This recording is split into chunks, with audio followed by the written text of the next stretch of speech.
Good morning students. Class 8th subject Hindi व्याकरण। Book name है Diksha. Today date is 31/7/2020।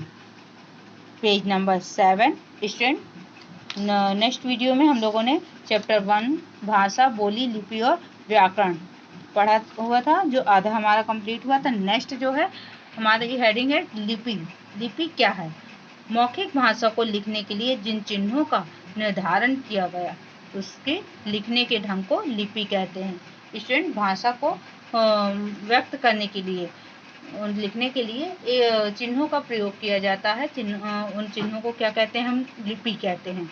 जैसे हर एक भाषा लिखने की अपनी एक तरीका। जैसे हिंदी भाषा, हिंदी क्या होती है? वर्ण जो है वर्ण हमारे चिन्ह है, उन्हीं से द्वारा हमारी हिंदी की जो भाषा है वो लिखी जाती है। इंग्लिश की अलग एक तरीका है, लिखने का ढंग है, चिन्ह है।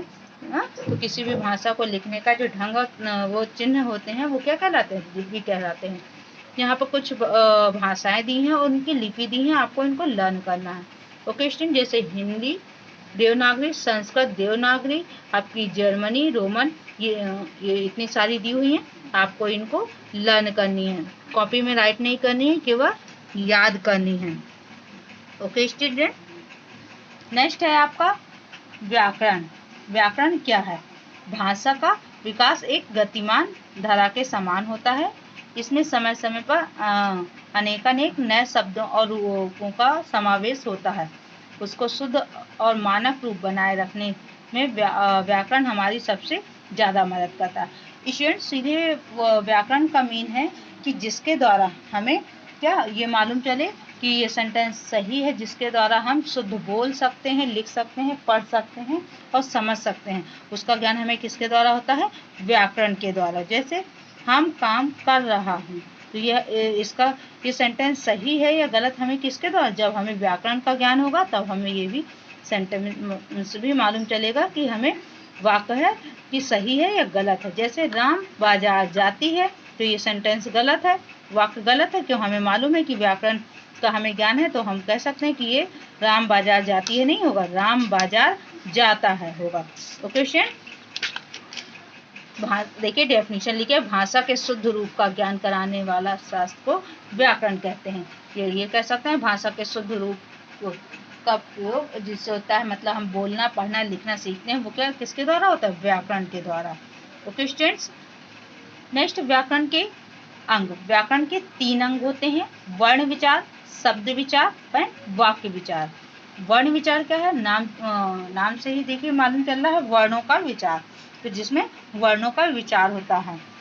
वर्ण मतलब स्वर और व्यंजन, जिसके अंतर्गत वर्णमाला, वर्णों का उच्चारण व संधि का अध्ययन किया जाता है, वो वर्ण विचार कहलाते हैं। ओके स्टूडेंट, सेकंड है शब्द विचार। शब्द विचार के अंतर्गत शब्द रचना, शब्द भेद, शब्द भंडार आदि का अध्ययन किया जाता है। जैसे राम, राजा, रानी, ये शब्द क्या है? हमारे शब्द हैं। वाक्य विचार इसके अंतर्गत पद, वाक्य के स्वरूप, संरचना, भेद तथा विराम चिन्ह आदि का अध्ययन किया जाता है। वाक्य मतलब एक पूरा जो पूरा वाक्य होता है कंप्लीट, जैसे राम बाजार जाता है, तो ये वाक्य विचार होता है। ओके स्टूडेंट, तो इसके अंतर्गत आता है। नेक्स्ट हेडिंग है आपके साहित्य। साहित्य क्या है? किसी भी भाषा के संचित कोश को साहित्य कहा जाता है। जो भाषा होती है उसका जो संचित, जो इकट्ठा एक कोश होता है, उसको क्या कहते हैं? साहित्य कहते हैं। साहित्य हमें लिखित रूप से प्राप्त होता है। साहित्य 2 प्रकार के होते हैं, एक गद्य एंड पद्य। ओके स्टूडेंट, तो क्या है? साहित्य 2 प्रकार के होते हैं, गद्य और पद्य। गद्य क्या है?